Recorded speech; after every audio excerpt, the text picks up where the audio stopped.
নমস্কাৰ, মই মজিদ। বন্ধুসকল, পলকতে চাওক আজি 9টা গুৰুত্বপূৰ্ণ খবৰ।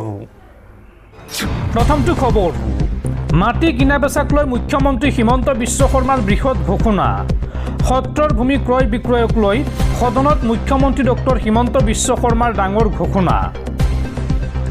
এতিয়াৰ পৰা সত্ৰৰ 5 কিলোমিটাৰ বেখাৰদৰ ভিতৰত অন্য কোনো লোকে ক্ৰয় কৰিব নোৱাৰিব ভূমি। বৰপেটা, মাজুলী, বটদ্ৰৱা সত্ৰৰ ভূমিত অন্য লোক থাকিব নোৱাৰিব। কেৱল স্থানীয় লোকেহে থাকিব পাৰিব সেই স্থানত। সদনত এই মন্তব্য কৰে বা এই ঘোষণা কৰে মুখ্যমন্ত্ৰী হিমন্ত বিশ্ব শৰ্মাই। পৰৱৰ্তী খবৰ, শিৱসাগৰৰ বানাক্ৰান্ত পৰিয়ালক 10 লাখকৈ টকাৰ আৰ্থিক সাহায্য নিদিলে মই মুখ্যমন্ত্ৰীৰ টেবুলত উঠি শিৱৰ তাণ্ডৱ নৃত্য কৰিম। মোক NSA লগাই NIA লগাই গ্ৰেপ্তাৰ কৰে, যি কৰে কৰক। মুঠতে বানাক্ৰান্ত পৰিয়ালক 10 লাখকৈ টকা দিবই লাগিব। এই মন্তব্য শিৱসাগৰ সমষ্টিৰ বিধায়ক তথা ৰাইজৰ দলৰ মুৰব্বী অখিল গগৈৰ। পৰৱৰ্তী খবৰ, ভাৰতবৰ্ষৰ শিক্ষা ব্যৱস্থাৰ প্ৰধান শত্ৰু RSS। ধৰ্মেন্দ্ৰ প্ৰধান কেৱল মাত্ৰ RSSৰ পুতলা আছিল। ছাত্ৰ ছাত্ৰীৰ ভৱিষ্যত অন্ধকাৰ কৰি পেলাইছে মোদী চৰকাৰে। বিজেপি RSSক কটাক্ষ কৰি লোকসভাত এই মন্তব্য কংগ্ৰেছ নেতা ৰাহুল গান্ধীৰ। দৰ্শকসকলৰ বহুতো গুৰুত্বপূৰ্ণ খবৰ আছে। তাৰ আগতে আপোনাক জনাওঁ যে যদি আপুনি এতিয়ালৈকে এইটো ভিডিঅ'ত লাইক কৰা নাই তেন্তে এতিয়াই ভিডিঅ'টোত লাইক কৰি দিয়ক। আৰু এনেকুৱা ধৰণৰ ভিডিঅ'সমূহ নিতৌ চাবলৈ চেনেলটো ছাবস্ক্ৰাইব কৰি কাষত থকা বেল আইকনটো প্ৰেছ কৰি ৰাখক। পৰৱৰ্তী খবৰ, সাৱধান ৰাজ্যবাসী, ৰাজ্যত পুনৰ বতৰ ল'ব কাল ৰূপ। আগন্তুক 4 দিনলৈ ৰাজ্যত হ'ব মুখলধাৰ বৰষুণ। এই সময়ছোৱাত উজনিৰ পৰা নামনিলৈকে প্ৰতিখন জিলাতে বিজুলী ঢেৰেকনিৰ লগতে ধাৰাসাৰ বৰষুণৰ এলাৰ্ট জাৰি বতৰ বিজ্ঞান কেন্দ্ৰৰ। ৰাজ্যত বান বিভীষিকাৰ মাজতে বতৰ বিজ্ঞান কেন্দ্ৰৰ হাই এলাৰ্ট জাৰি। ৰাজ্যৰ প্ৰতিখন জিলাতে প্ৰবল বৃষ্টিপাতৰ সতৰ্কবাণী বতৰ বিজ্ঞান কেন্দ্ৰৰ। বিজুলী ঢেৰেকনিৰে ধাৰাসাৰ বৰষুণ অহাৰ সম্ভাৱনা। হোজাই জিলাৰ বাহিৰে প্ৰতিখন জিলাতে জাৰি কৰা হৈছে য়েল্লো এলাৰ্ট।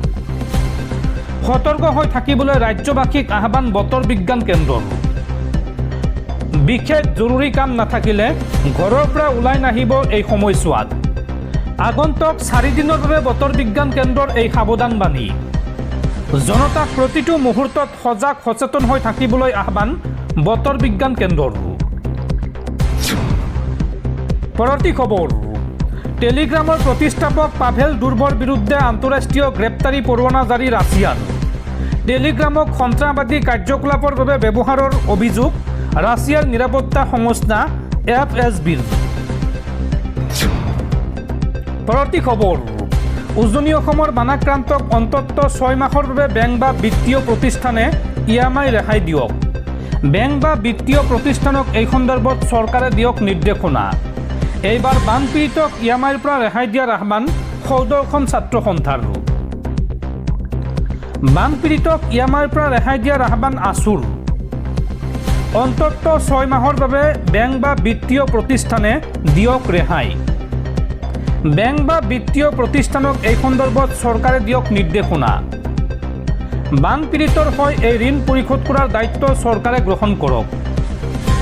নিৰ্বাচনৰ আগত চৰকাৰে ঋণ মাফ কৰাৰ সিদ্ধান্ত লয় আৰু এতিয়া চৰকাৰে এই বানপীড়িতক EMI পৰিশোধৰ পৰা সকাহ দিব লাগে। বানপীড়িতৰ EMI পৰিশোধক লৈ এই মন্তব্য সৌদৰ্শন ছাত্ৰ সন্থা চমুকৈ ASUৰ সভাপতি উৎপল শৰ্মাৰ। সমান্তৰালকৈ বন্যাৰ্তলৈ চৰকাৰে দিব বিচৰা ক্ষতিপূৰণক লৈ মন্তব্য কৰে সৌদৰ্শন ছাত্ৰ সন্থাৰ সভাপতি উৎপল শৰ্মাই। তেওঁ কয় যে বানাক্ৰান্তক চৰকাৰে দিব বিচৰা 15,000 টকাৰ সাহায্যটো খুব কম হৈছে। প্ৰতিটো পৰিয়ালক প্ৰথম কিস্তিতে 50,000ৰ পৰা 1 লাখ টকা দিয়ক। চৰকাৰলৈ এই আহ্বান সৌদৰ্শন ছাত্ৰ সন্থাৰ। পৰৱৰ্তী খবৰ, বানপানীত শিক্ষাগত নথিপত্ৰ হেৰুওৱা শিক্ষাৰ্থীসকলৰ বাবে ভাল খবৰ। বিনামূলীয়াকৈ লাভ কৰিব পাৰিব হাইস্কুল শিক্ষান্ত, AHM আৰু উচ্চতৰ মাধ্যমিক চূড়ান্ত পৰীক্ষাৰ ডুপ্লিকেট উত্তীৰ্ণৰ প্ৰমাণপত্ৰ, নম্বৰ পত্ৰ, প্ৰৱেশ পত্ৰ আৰু পঞ্জীয়ন পত্ৰ। বানগ্ৰস্ত ছাত্ৰ ছাত্ৰীৰ বাবে এই বিশেষ ৰেহাই সেৱা আৰু এছেবৰ সেৱা আৰু এছেবৰ সেৱা পৰ্টেলত বানত নথিপত্ৰ হেৰুৱাৰ স্ব ঘোষণাপত্ৰ আপলোড কৰি অনলাইনত লাভ কৰিব পাৰিব ডুপ্লিকেট নথি। পৰৱৰ্তী খবৰ, হিতাধিকাৰীৰ দৃষ্টিৰে নহয়, উজনি অসমৰ বানপীড়িতক সন্মানৰ দৃষ্টিৰে পুঁজি দিয়ক। 9 লাখ টকাতকৈও অধিক বৃদ্ধি কৰিব লাগে মৃতকৰ পৰিয়াললৈ আগবঢ়োৱা ধন। আৰু কেন্দ্ৰীয় চৰকাৰে ফোন কৰি থকাৰ পৰিৱৰ্তে বিশেষ পুঁজি দিয়ক। এই মন্তব্য কংগ্ৰেছী বিধায়ক জাকিৰ হুছেইন সিকদাৰৰ। পৰৱৰ্তী খবৰ, মৃত্যুৰ 2 বছৰৰ পাছত দেশৰ প্ৰাক্তন প্ৰধানমন্ত্ৰী ডাক্তৰ মনমোহন সিঙৰ কলংক মুক্তি। কয়লা কেলেংকাৰীৰ পৰা ৰেহাই দিলে উচ্চতম ন্যায়ালয়ে। প্ৰধানমন্ত্ৰী হৈ থকা সময়ত দিয়া অন্তিমটো সাংবাদিক মেলত ডক্টৰ মনমোহন সিঙে কৈছিল যে বৰ্তমানৰ সংবাদ মাধ্যম আৰু বিৰোধী দলবোৰতকৈ ইতিহাসে তেওঁৰ প্ৰতি অধিক দয়ালু আচৰণ কৰিব। সময় পাৰ হোৱাৰ লগে লগে তেওঁৰ আন ভৱিষ্যতবাণীৰ দৰেই এই কথাষাৰো সত্য প্ৰমাণিত হ'বলৈ ধৰিছে। কমনৱেলথ গেমছ আৰু 2G কেলেংকাৰীৰ পাছত এইবাৰ আন এক দুৰ্নীতিৰ অভিযোগৰ পৰা সম্পূৰ্ণভাৱে ৰেহাই পালে দেশৰ প্ৰাক্তন প্ৰধানমন্ত্ৰীগৰাকীয়ে। 2012 চনত প্ৰধানমন্ত্ৰীৰ পদত থকাৰ শেষৰ ফালে ডক্টৰ মনমোহন সিঙৰ বিৰুদ্ধে কয়লা ব্লক কেলেংকাৰী বা কলগেট কেলেংকাৰী অভিযোগ উঠিছিল। সেই সময়ত উৰিষ্যাৰ তালবিৰাত অবৈধভাৱে কয়লা ব্লক আবণ্টন কৰাৰ অভিযোগ উত্থাপন হৈছিল তৎকালীন UPA চৰকাৰৰ বিৰুদ্ধে। আৰু এই অভিযোগ পোহৰলৈ অহাৰ পাছত বহুতো কয়লা ব্লক আবণ্টন বাতিল কৰা হৈছিল। বিৰোধী দলসমূহে মনমোহন সিং চৰকাৰৰ বিৰুদ্ধে ব্যাপক হুলস্থুলৰ সৃষ্টি কৰিছিল। আৰু তৎকালীন কয়লা মন্ত্ৰী আৰু চৰকাৰৰ বহু উচ্চপদস্থ বিষয়াক এই কেলেংকাৰীত অভিযুক্ত কৰা হৈছিল। আনকি এই অভিযোগৰ আঙুলি পোনপটীয়াকৈ প্ৰধানমন্ত্ৰীৰ কাৰ্যালয়লৈকে সম্প্ৰসাৰিত হৈছিল। আৰু সেই কয়লা কেলেংকাৰীৰ পৰা এইবাৰ ডক্টৰ মনমোহন সিঙক ৰেহাই দিলে উচ্চতম ন্যায়ালয়ে। জীৱিত কালত প্ৰাক্তন প্ৰধানমন্ত্ৰীগৰাকীৰ গাত দাগ লগা একমাত্ৰ দুৰ্নীতিৰ অভিযোগ আছিল এই কয়লা কেলেংকাৰী। ইয়াৰ বাহিৰে আন কোনো দুৰ্নীতিত তেওঁৰ নাম পোনপটীয়াকৈ সাঙুৰ খোৱা নাছিল। একমাত্ৰ কলগেট কেলেংকাৰীতেই নিম্ন আদালতে তেওঁক অভিযুক্ত হিচাপে চমন প্ৰেৰণ কৰিছিল।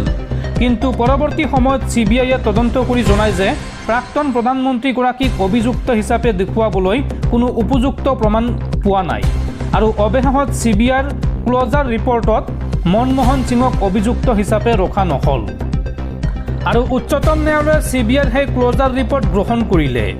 শীৰ্ষ আদালতে জানিবলৈ দিয়ে যে CBIৰ এই ক্লজাৰ ৰিপৰ্ট গ্ৰহণ নকৰাৰ কোনো যুক্তিসংগত কাৰণ দেখা পোৱা নাই। দেশৰ মুখ্য ন্যায়াধীশ সূৰ্যকান্তৰ নেতৃত্বাধীন বেঞ্চে স্পষ্টভাৱে কয় যে CBIৰ নিম্ন কোনো আদালততে এই গোচৰৰ নিষ্পত্তি হ'ব লাগিছিল। 2024 চনতে মনমোহন সিঙৰ মৃত্যু ঘটাৰ বাবে এই গোচৰটো এনেও নিষ্প্ৰভ হৈ পৰিছিল। তাৰ উপৰিও CBIৰ ৰিপৰ্ট খাৰিজ কৰিবলৈ কোনো শক্তিশালী প্ৰমাণো নাই। ইয়াৰ অৰ্থ হ'ল মৃত্যুৰ 2 বছৰ পাছত অৱশেষত কয়লাৰ দাগৰ পৰা সম্পূৰ্ণ মুক্ত হ'ল দেশৰ প্ৰাক্তন প্ৰধানমন্ত্ৰী ডক্টৰ মনমোহন সিং।